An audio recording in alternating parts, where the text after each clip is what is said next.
Jaron Ennis versus Roiman Villa, 12 rounds for Ennis's IBF welterweight title. Let's get into it. Let's start with Jaron Ennis. 30 wins, no losses, 27 wins by way of knockout. Ennis is a guy who many people are very high on and consider him one of the best in that new generation of boxers in the welterweight division. There are a few of them fighting this weekend as well. With the exception of his last fight from 2016 to 2022, he's knocked every single opponent out. Right? Offensively, Boots, he's got a lot of strength and skills. He's fast, he's big, he's strong, long reach, quick reflexes, has very good power. He's an accurate puncher, and he can break you down with different variety of shots coming from different angles. He's a good counter puncher, likes to seize control, and once he's in control and he's in his flow and he's in his rhythm, man, he is tough to break. He is tough to get out of rhythm. He can fight on the inside, he can fight on the outside as well, and he'll take a risk. Right, he'll stay in the pocket if the fight needs to go there. I remember when he fought Sergey Lipinets, and you wanted to see how he would fare against a guy like Lipinets, a caliber like Lipinets, and he passed that test convincingly. Right, Ennis was very sharp that night, landed some big punishing shots and uppercuts and shots that knocked Lipinets' head back so far that it looked like it snapped twice. You know what I'm saying? Like, Lipinets is tough. Yes, and he's durable. Yes, but he took a lot of punishment that night. And you could see the speed and the power separation between the two. At 147, Lipinets didn't have the same power and speed as he did at 140. And there was a few rounds where Boots left himself open, but Lipinets didn't have enough to really capitalize off the openings that Boots left open that night. But it was a great win for Jaron Ennis that night. I thought when he fought Castillo Clayton was going to give him a better fight, a fight that only lasted 2 rounds, right? But in his most recent fight, when he fought Karen Chukhadzian, it was an easy win for Boots. Yes, right? He won every single round, dang near every single round, but he couldn't close out the show. But that wasn't all his fault. Chukhadzian wasn't trying to fight. It got to a point where he was just trying to survive.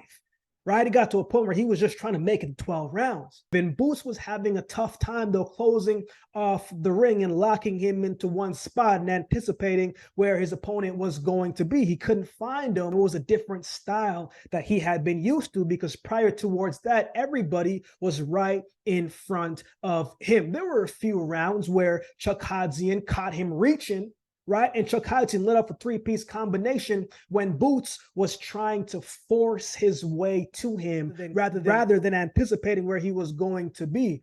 You could see that Boots was also getting a little bit frustrated, right? And because he was a little bit frustrated, his defense wasn't as dialed in as it should have been. Nonetheless, it was a win. And if Chukhadzian was going to stand and trade, he would have got dropped. So maybe his game plan was the right one, right? But at the end of the day, those are the fights that you would think that Jaron Ennis is going to learn from, and the adjustments that he is going to make if he is fighting a guy like Chukhadzian again moving forward. I don't think Roiman Villa is not going to be a guy he's going to have to search to go find. Villa is going to be right there to be found. But at the same time, Villa is going to test that power. He's going to test that chin. He's going to test that will. So I'm looking forward to seeing how this one unfolds. Let's talk about his opponent, Roiman Villa. 26 wins, 1 loss, 24 wins by way of knockout. Villa is coming into this fight with a lot of upside, confidence, and momentum. He's coming off the biggest win of his career, where he beat Rashidi Ellis, where he won by mixed decision. Villa is a guy who has a great chin. He's tough, he's durable, he's strong, and he can punch. He likes to push the pace. Right? He likes to get in close range. He likes to be right in front of you. He'll be defensively responsible, cover himself up with his high guard, but he will press forward and bide his time until he gets close. And that's when he will go to the body. That's when he'll go to the head and really start to sit down on his punches and let his hands go. I thought in his last fight, Ellis was boxing beautifully and was outboxing Villa for the majority of that fight. But I also think Rashidi Ellis was a little surprised by Villa. I don't think he was expecting him to be as elusive and shifty as it was, right? It can seem like Villa is just a come forward style type of guy to some extent. Yeah, he is. But there are times when he'll surprise you and slip and move and give you a few extra movements to find the better opponent that you did not think that he was going to be able to do. He was in a great fight against Rashidi Ellis. And if Villa wants to be at the top of that division and a future champion, these are the fights that he's going to have to be in. These are the fights that are at the top. And Jaron Ennis Boots is at the top of this division. There was a lot of drama late in that fight against Rashidi Ellis because Ellis looked like he gassed himself out in the latter rounds and got himself in trouble, got himself dropped at the worst possible time. Villa was pressing for the finish of the fight, trying to stop Ellis, and he almost did. He had Ellis hurt badly, but Ellis also had Villa hurt a couple rounds before. It was a very interesting finish and a very interesting outcome. Even though Villa got the win, it was a close fight, and it really could have went either way, even with the knockdown, because Villa was having problems with the speed and the counter-punching ability of Rashidi Ellis. He was getting caught a lot, but he was relentless with his pursuit, and he just kept pressing forward. He was persistent. Sometimes, man, when you got a good chin and you can punch and you're strong-minded and you got heart, sometimes persistence in the boxing ring gets you a long way. And on that night, it got him the win. Kept turning up the pace and eventually got the best of Rashidi Ellis and knocked him down towards the end. Now, that was a fight that I wouldn't mind seeing again, right? Seeing a rematch of that fight, because I still think Rashidi Ellis did enough to win the fight, but that's for another day. So who wins? I'm curious to see how Boots will handle the pressure of Villa and how Villa will handle the speed and the power of Jaron Ennis, right?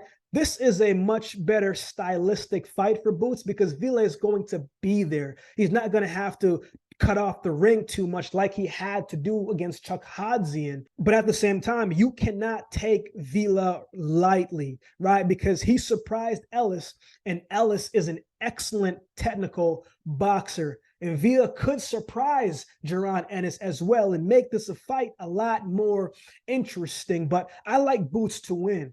I think this one goes the distance. If it ends, it'll be a counter hook or a body shot from Boots. But sometimes these fights that should end in knockout end up going the distance. But I think Villa is a durable fighter, and I think he is going to provide a good test for Jaron Ennis. And also, man, some of the flush shots and uppercuts and counter punches that Villa got hit with from Rashidi Ellis, those were strong, powerful punches. I think Ennis is a much bigger puncher than Rashidi Ellis. But man, if Villa could took some of those shots cleanly as he did, I think he can take these shots of Boots, especially as the fight goes on. So I think this fight goes the distance, but ultimately I have Jaron Ennis winning this fight. What are your thoughts on this fight? Who do you have winning this one? Let me know in the comment section below. If you would like to support the channel, there's a couple ways you can do so. You can like, comment, share, and subscribe to the channel. If you would like to support by way of donation, you can find options in the description below. Also, my Cash App handle will be on screen as well. Any amount goes towards the growth of this channel and will be greatly, greatly appreciated. Just started a membership section on the channel. I don't always get to do all the suggested videos you guys suggest in the comment section below, but if you become a member, those suggested videos rise to the top, and I will do my best to get those done for you. Shout out to all of the members holding down the membership section already. I appreciate each of you. If you would like to become a member just to support the channel, that would be greatly appreciated as well. Shout out to everybody that continues to like, comment, share, and subscribe to the channel. I appreciate each of you. We are almost at 3K subscribers. So if you know anybody that likes boxing, likes to talk boxing, then definitely share this. So with all that being said, if you've been watching the video this long, do me a favor and subscribe to the channel, and we'll definitely see you next time.